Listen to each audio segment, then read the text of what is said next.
Today I am building a garden fence and setting up an enclosed garden space, or as my wife has taken to calling it, the Schreiner Little Farm.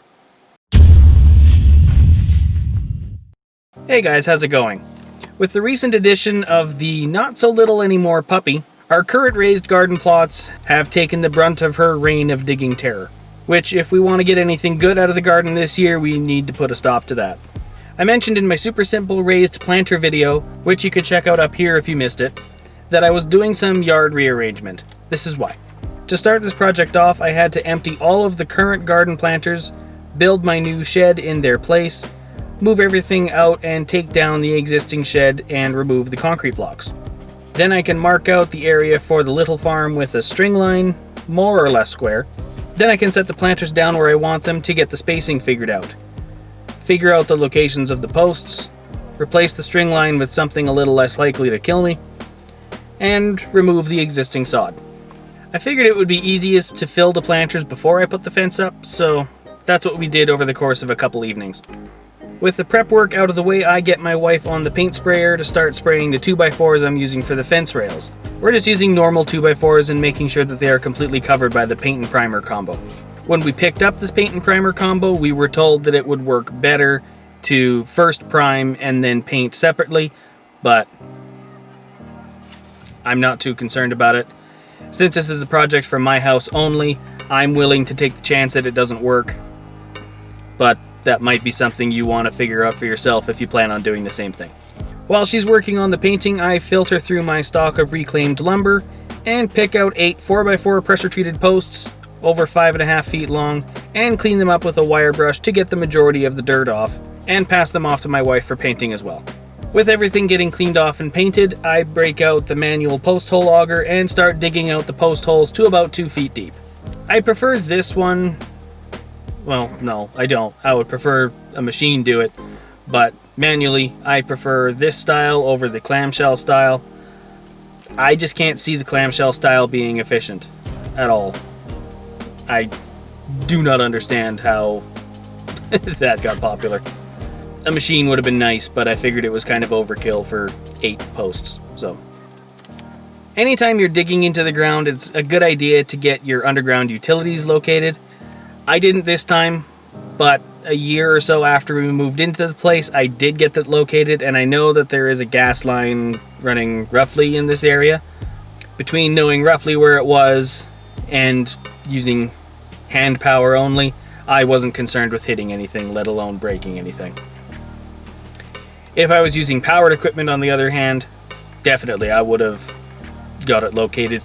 Powered equipment would have ripped through that in about the time it takes me to go, oh shit, I ripped through that. Something to think about. Once the post holes are dug, I throw the posts in the holes temporarily to prevent anyone from snapping their ankles in the holes while I set other posts permanently into their new home. I get the post plumb in both the north-south and east-west direction with the post level, and using an old broom handle, I backfill and tamp down the dirt to set the post into place. If this was a full 6-foot high fence, I would have dug the post holes down to about 4 feet, 6 inches or so of gravel at the bottom, set the post in place, and then permanently set the posts in with concrete. I'm not doing that here, but I'm not concerned about it. This is a cosmetic fence. It's not here to hold up cattle, so pretty sure it's fine. I forgot to record this section, but once I got the posts leveled and set, I broke out the string line and line level at around 36 inches, or the height of my shortest post, and go from the top of that first back post and struck a level line through the entire fence to the back of the last post. Then I went through with my square to mark out the line all around the post and cut them all level with my pole saw, with my wife following behind to paint the tops of the posts. The next day I came through and marked out 6 inches down from the tops of the posts. Then I cut the rails to length and set the bottom of the top rail on the top side of the line and toe-nailed it into the post with some screws. The bottom rail was fastened with the top of the rail 24 inches down from the bottom of the top rail. My rubber mallet might have been a better choice for whacking the rails into place. With the bottom and now center rails screwed into the place, I follow along with the top rails and bolt them into the top of the posts. I didn't bolt them, I screwed them in. So I used screws. screwed them into the top of the post.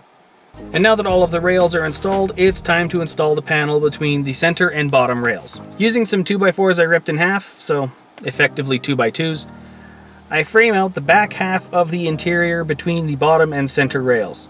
We thought about doing a picket fence, but decided against it because it would have blocked out too much of the light for the lower stuff of the garden.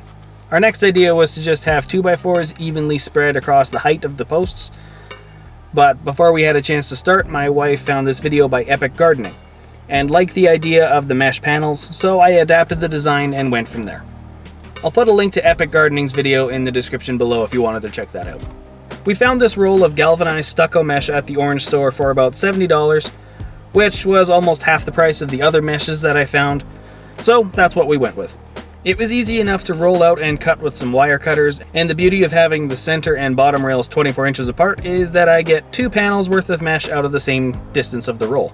With a little bit of fine-tuning of size, I got the mesh panel into place and stapled it in with my air stapler. I just made sure that the depth setting was turned all the way down to its minimal setting to prevent the staple blowing right through the mesh.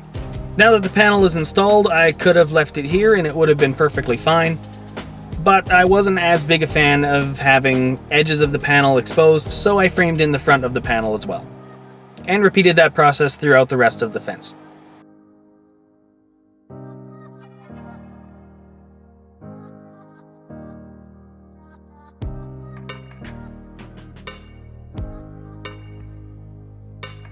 One downside of the post hole auger that I have is that you can't get right up next to something to dig the post holes, which left me with around a 16-inch gap between the last post and the adjacent fence. To get around this, I just built a couple mini panels in the shop and bolted them into place after the fact, which worked quite well. With the fence more or less finished, I move on to the gate, where the construction is more or less the same as the fence, other than the cross brace going from the latch to the bottom hinge. And the trim going around that brace as well. Since I purposefully built the gate an inch undersized for the opening, I didn't need to worry about mortising out the hinges, so I just screwed them into place after pre-drilling with a self-centering bit. To make sure that the gate is aligned to the top of the fence, I clamped it down at the top and bottom to hold it into place while I screwed the hinges into the post, which sounded good in theory. I think there was a bit of a problem in execution since the outside of the gate is a half-inch lower than the top of the other half of the fence. I think that the post that the gate is mounted on might not be perfectly plumb. I did check to make sure that the gate was square before putting the hinges on. It was. To get around this, I'll have to come back and probably just shim the bottom hinge out slightly to bring the top of the fence, or the top of the gate, flush with the other chunk of the fence. But since I'm out of paint, that's a project for another day. With the gate installed, it's time to add the latch. My wife picked this double-sided one so that it would be easier to get in and out of the garden. Why she couldn't reach over the 3-foot high fence is beyond me, but happy wife, happy life. Unfortunately, either the gate is too thick or the double-sided latch was meant for a thinner gate, as the pin included to connect the two halves was a half-inch too short to work. I tossed around the idea of breaking out the router and mortising out around the latches on both sides of the gate, but I thought that would kind of look funny. Luckily, I have a large assortment of Allen keys, which I almost never use, and this one was the same dimensions of the key. I clamp it into my vise and cut off the short handle with the angle grinder and file the cut edges with file. In hindsight, I should have taken the ball end off since there was enough length left on the short end to be able to use it. The hex edges would have been a little less rounded over. With the new key cut, I drill out the passage for the key, install both sides of the latches, and then screw in the striker plate. And with that, this project is done. Now my wife can garden to her heart's content, and the puppy's digging reign of terror is over. I'm really happy with how this project turned out. It was several weekends of lots of hard work, especially to get everything done in time for the growing season, but now that this is done, I'm really looking forward to seeing what we can get out of it this year. I think the find I'm most happy with is the stucco mesh. This initially didn't even cross my mind. We were actually looking at picking up a roll of chain link fencing when we stumbled across this, and this worked out perfectly. I'm really happy with how everything worked out. Can't you tell? The joy in my face. It's right here. Look at it. And with that, I'm going to call it a video. Thank you all for watching, and if you like what I'm doing here, give this video a thumbs up and subscribe for more. If you have any questions or comments, I look forward to reading them in the comment section below. And if you want to see more up-to-date projects, you can always follow me on Instagram at John the Schreiner. Otherwise, I hope to see you in the next video, and have a good one.